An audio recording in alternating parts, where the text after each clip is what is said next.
Hazel Page Podcasts is proud to present The Thursday Murder Club by Richard Osman. Chapter 1, Joyce. Well, let's start with Elizabeth, shall we? And see where that gets us. I know who she was, of course. Everybody here knows Elizabeth. She has one of the 3-bed flats in Larkland Court. It's the one on the corner, with the decking.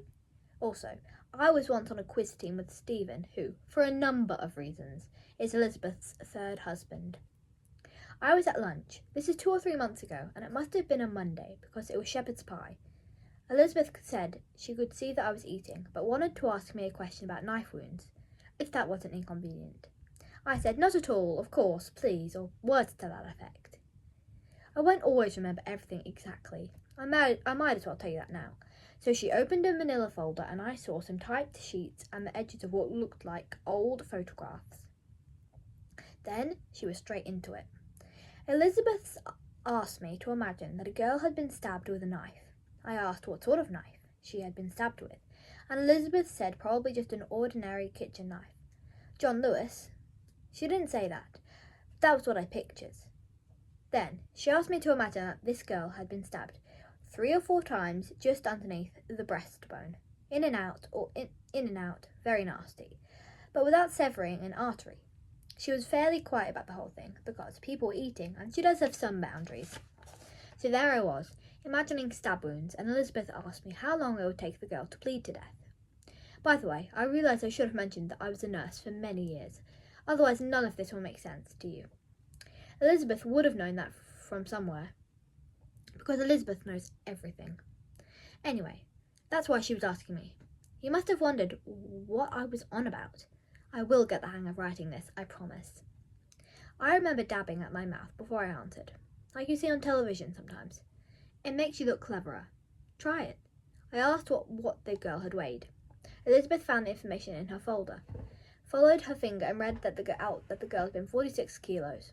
46 kilos was in real money. In my head I was thinking, it must be about 23 stone. 2 to 1 was my thinking. Even as I thought that, though, I suspected that I was getting mixed up with inches and centimetres.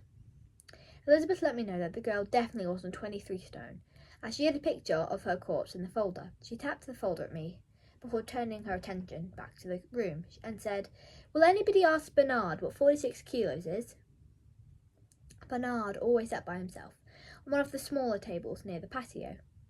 It is table 8. You don't need to know that, but I will tell you a little bit about Bernard. Bernard Cottle was very kind to me when I first arrived at Cooper's Chase.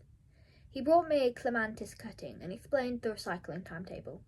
They have 4 different coloured bins here. 4! Thanks to Bernard, I now know that green is for glass and blue is for cardboard and paper. As for red and black, though, your guess is still as good as mine. I've seen all sorts, as I've wandered about.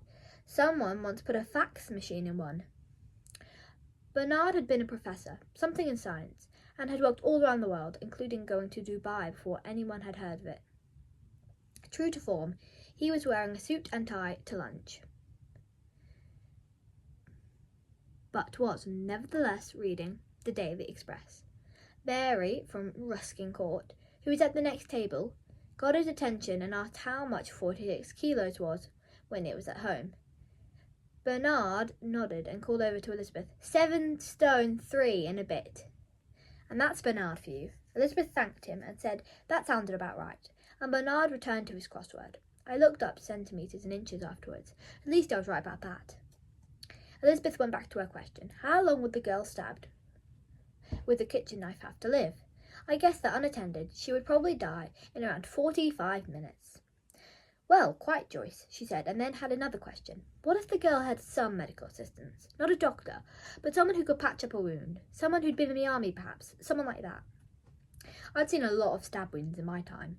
My job wasn't all sprained ankles. So I said then, well, she wouldn't die at all, which she wouldn't.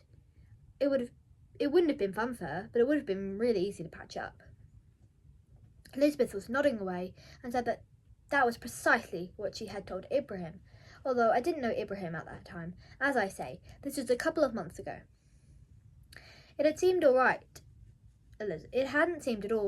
to Elizabeth, and her view was that the boyfriend had killed her. I know this is still often the case. You can read about it. I think before I moved in, I might have found this whole conversation pretty unusual, but it is pretty par from the course once you get to know everyone here.